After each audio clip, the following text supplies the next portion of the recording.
Abang kayak senyum-senyum aja melihat apa perkembangan PDIP akhir-akhir ini. Nah ini Bang, seperti yang tadi kita gambarkan Bang. Ini semuanya orang menunggu-nunggu nih. Ini maksudnya apa Bu Ketum? Ya kan? Dan Presiden Prabowo juga harus bersikap.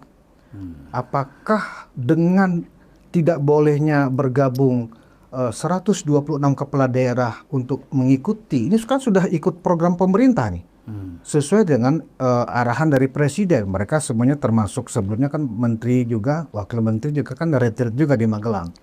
Dan ini kepala daerah setelah dilantik juga retreat juga. Tetapi karena penahanan Hasto, kalau kalau kita dengar di warung kopi, istilahnya begini Bang, Bu Mega lagi ngambek. Tapi kalau ngambek kenapa kok urusannya jadi urusan ke negara dibawa-bawa? Ya Gimana namanya pandangan ibu-ibu, ya kan? Bukan ibu kali Bang, nenek-nenek ini istilahnya. Gimana Bang? Ini sehat nggak sih Bang? Ya sebenarnya begini ya, kalau kita lihat latar belakang dulu. Ya. Ya. Latar belakang ini Megawati dan PDIP itu yakin betul bahwa Hasto tidak bersalah. Itu kan keyakinannya dulu. Betul. Ya, kemudian setelah dipanggil KPK, masuk pra peradilan, ditolak oleh pra Pra-peradilan. peradilan, lalu mereka juga yakin Hasto tidak akan ditahan, Tidak akan ditahan. walaupun sudah jadi tersangka, kan gitu. Karena dianggap KPK itu takut, ya kan? Dan selalu yang dilemparkan isu itu adalah bahwa ini ada kriminalisasi, ada tangan Jokowi di sini. Padahal Jokowi kan sudah tidak presiden lagi, apa urusannya sama Jokowi, ya kan? Nah, lalu sekarang setelah Hasto ditahan oleh KPK, yang diserang adalah Prabowo, ya kan? Bahwa dengan menyatakan tidak ikut retreat kepala daerah dari PDIP, itu kan berarti secara tidak langsung menyerang Prabowo, ya kan? Jadi sekarang dua front yang dihadapi oleh PDIP, frontnya Jokowi, frontnya Prabowo. Walaupun sebenarnya Prabowo sama Jokowi itu satu front juga, karena kan bicara keberlanjutan, Betul. ya kan? Nah, oleh karena itu kita sayangkan, ya, kalau PDIP dan Ibu Mega tidak bisa membedakan mana hal urusan negara, mana urusan partai, ya kan? Nah, jadi kalau kita lihat bahwa kalau konsolidasi kepala daerah di internal partai dalam bentuk rakernas, munas dan lain-lain itu nggak ada masalah. Tapi ketika ini menyangkut persoalan tugas-tugas negara, apa yang disampaikan oleh Presiden Prabowo, ya, bahwa semua kepala daerah itu harus ikut retreat, ini kan sebenarnya salah satu tugas dari negara, ya, karena Presiden ini menginginkan supaya kepala-kepala daerah ini kan bermacam ragam di kepalanya, ya kan, belum tentu satu provinsi bupati wali kota itu sama, berbeda-beda di antara mereka. Coba walaupun tidak bisa disatukan betul pikiran mereka, paling tidak ada singgungan-singgungan yang membuat mereka mudah. Selama ini kan satu kabupaten dengan kabupaten lain itu, wah, jaraknya jauh sekali. Bahkan sering konflik, sering berbeda, apalagi dengan gubernur. Ya, gubernur datang ke satu kabupaten atau ke kota, bupati wali kotanya nggak ada. Ya kan? Terus bupati mau dialog sama siapa? Gitu kan? Terus banyak sekali bupati dan wali kota tidak konsultasi atau koordinasi dengan gubernur misalnya. Nah, itu kan ke depan diharapkan tidak boleh terjadi lagi. Nah, jadi disinilah koordinasi kepala daerah lewat retreat ini. Sebenarnya kan bagus. Penyamaan visi Bang ya. Ya, kalau PDIP, kepala daerah PDIP gabung di situ juga, itu sebenarnya bagus. Ya, jangan dilihat ini sebagai suatu mobilisasi. Ini nggak ada hubungannya dengan mobilisasi politik. Ya kan, pemilu masih jauh kok. Ya kan, masih 4 tahun setengah lagi. Iya. Jadi kalau kita lihat dari aspek ini, sangat keliru apa yang diambil oleh sikap PDIP dan Ibu Mega melarang kepala daerah PDIP untuk hadir.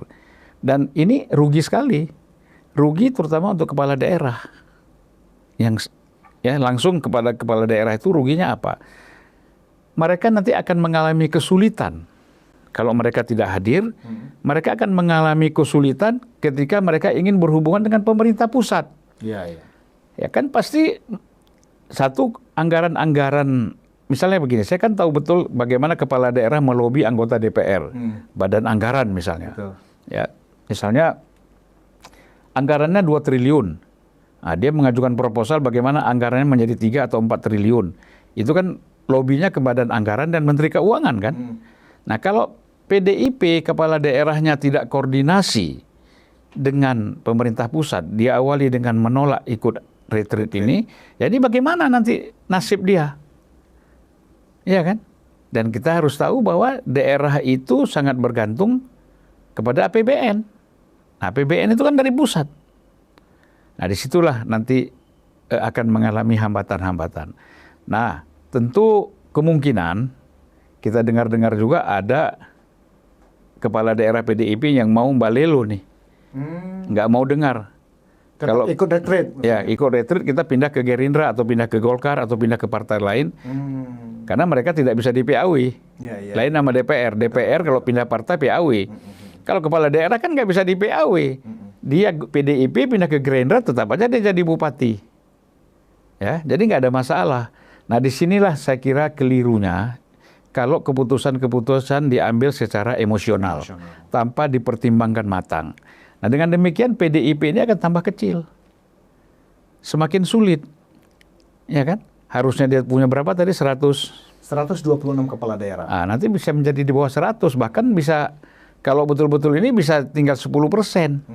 Karena semuanya pindah partai. Mereka sulit 5 tahun nggak bisa berbuat apa-apa. Nah, jadi di sini nggak dipertimbangkan. Harusnya dipertimbangkan matang-matang. Gitu ya. Atau nanti mulai merengek lagi. Ya kan, tidak mengakui kesalahan tapi merengek di belakang. Nah, ini kan penyakit seperti itu kan. Nah, Bang, ini presiden ini kan dalam konstitusi kita kan kepala negara dan kepala pemerintah. Kepala negara ini kan mereka ini kan kemarin sudah dilantik oleh presiden, artinya otomatis sudah sah menjadi aparatur negara. Nah, salah satu program pertamanya adalah retreat. Sikap dari kepala daerah yang tidak mbalelo, apakah mereka dianggap melawan negara itu nanti, Bang? Statusnya, Bang? Ya, jadi begini, ini kan sangat aneh ya. Pertama, mereka bersedia dilantik oleh presiden. Udah dilantik kan? Betul, kemarin. Nah, tetapi kenapa ikut retreatnya ditolak? Harusnya dari awal aja. Kita tidak usah ikut pelantikan oleh presiden. Terus dilantik oleh siapa? Ya kan kacau. Mungkin nanti ada peraturan undang-undang atau peraturan pemerintah lagi yang membuat mereka semakin terpojok. Nah, jadi apa pertanyaannya tadi? Apakah lupa saya. Bagi kepala daerah kan ada tadi kata Abang, ya ada yang mau balelo artinya tetap ikut nih retreat. Artinya mereka patuh kepada perintah presiden. Tapi bagi yang terpatuh sebagai petugas partai, ya kan, nggak mau ikut. Apakah mereka itu bisa dikategorikan sebagai melawan negara padahal dia aparatur negara? Itu pembangkangan. Pembangkangan. Kalau udah pembangkangan itu bagian dari terorisme. Teroris. Ya kan, kalau dianggap sebagai teroris, akhirnya akan harus dihadapkan dengan aspek hukum. Nanti bagaimana nasib mereka? Ini kan harus, makanya saya katakan ini nggak dipertimbangkan matang-matang. Kan tidak bisa kepala daerah itu membangkang kepada pemerintahan pusat. Apa urusannya memang kamu anggota partai, tapi dalam posisi sebagai bupati, sebagai wali kota atau gubernur, kamu adalah aparat pemerintah. Nggak ada hubungannya, tangannya PDIP nggak ada. Undang-undang yang diputuskan oleh PDIP untuk internal nggak ada hubungannya dengan negara. Betul. Gitu. Jadi kalau saya melihat, kecuali yang betul-betul kader PDIP yang mereka itu fanatik loyal kepada Ibu Mega 100%.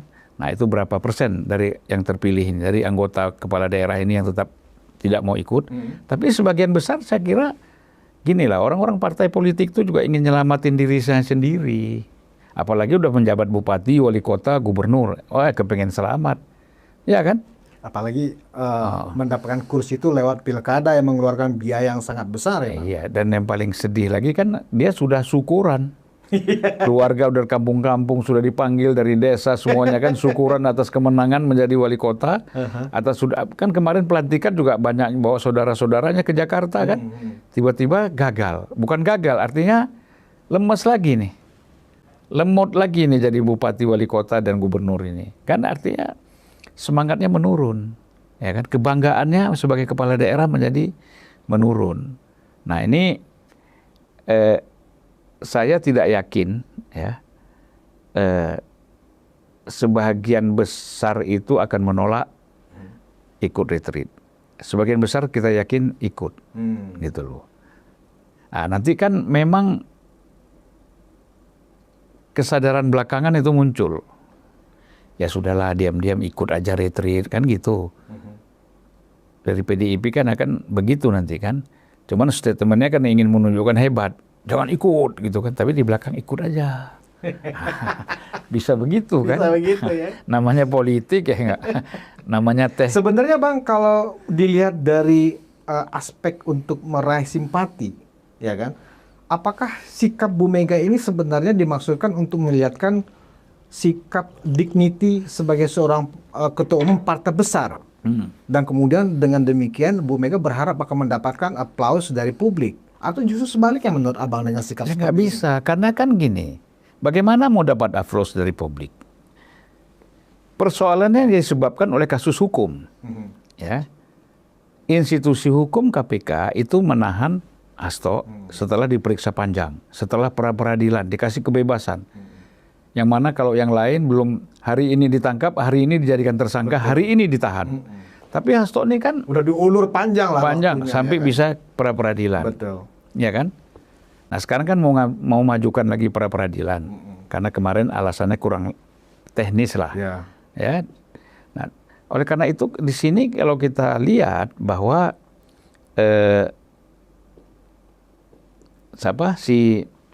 sikap ini seperti tidak menggunakan rasio yang sehat ya. Gitu. Ini semata-mata hanya emosional. Nah, kalau begini saya kira kasihanlah kader-kader PDIP yang sudah berjuang ya. Mereka sudah menjadi kepala daerah itu hanya karena kasus hukum ini, lalu mereka menjadi tidak full di dalam memimpin daerah. Jadi memang rakyat bagaimana mau respect kepada PDIP ataupun Ibu Mega sementara tidak menghormati kasus hukum atau institusi hukum. Banyak sekali partai-partai yang sekjennya, bahkan tokoh-tokohnya, bahkan ketua umumnya, ya itu masuk ke dalam KPK. dipetahan oleh KPK. Nasdem, Golkar, apalagi. Kalau ketua umum siapa ya? Setia Novanto, Bang. Setia Novanto misalnya. Semua terima. Ya kan? PKS, Presiden PKS. Presiden PKS ya. Jadi banyak sebenarnya presiden-presiden. Tapi mereka nggak melakukan aksi-aksi seperti PDIP ini, Bang. Ya karena mereka langsung mengakui salah. Dan partainya mengambil sikap memberhentikan dia langsung dari posisinya. Nah kalau PDIP kan enggak. Nah, jadi ini semata-mata karena hubungan di samping Hasto hubungan organisatoris sebagai sekjen, mungkin secara pribadi juga kita nggak tahu sangat dekat dengan Ibu Mega, ada urusan-urusan sifatnya sangat personal.